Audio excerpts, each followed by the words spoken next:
times about high-tech heat in the middle of nowhere, shining technology in darkness.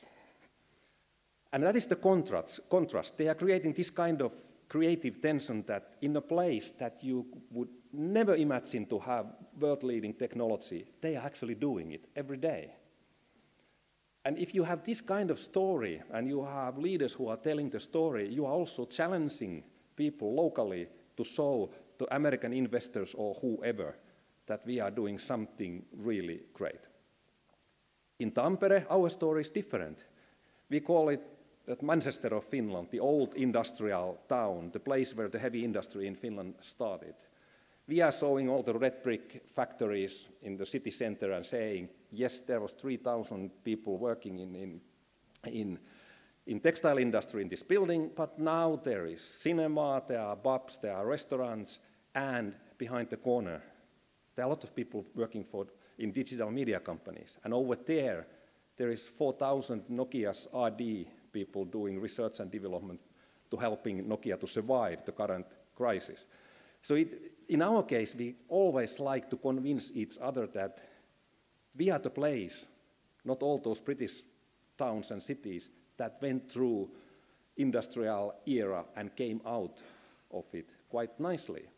And these kind of stories, they help integrating people, knowledge, understandings much better than plans, etc. But they are not ready-made stories, they are evolving stories, and here you need storytellers.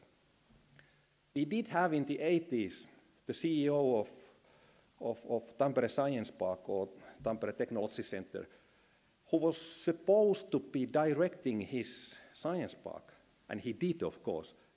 But most importantly, he was having something like 5 to 7 presentations each week about the choice of innovation. He was one of those missionary types who convinced the rest of us that innovation is the way out of an industrial era. And it was a really important role.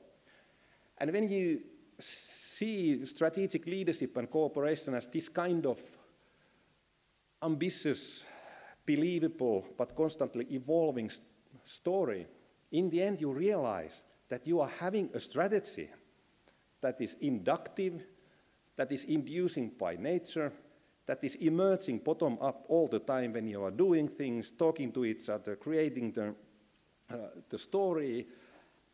And then strategy is persistent, consistent action in time that is flexible enough, not a piece of paper. And every now and then you can come together and write a strategy, talk about vision, and it's kind of a way to stop the world for a moment and put the understanding of that moment into paper and then continue living with the innovation and strategy. But all that really needs good leaders. It doesn't always happen by itself. Creative tension is important here. It's really difficult to tell examples what creative tensions are. It's much easier to tell examples of disruptive tension between people or between region and national government. But the question also is how to transform the tensions we always have as creative, how we challenge people, how we create the feeling of buzz, fuss, and glow.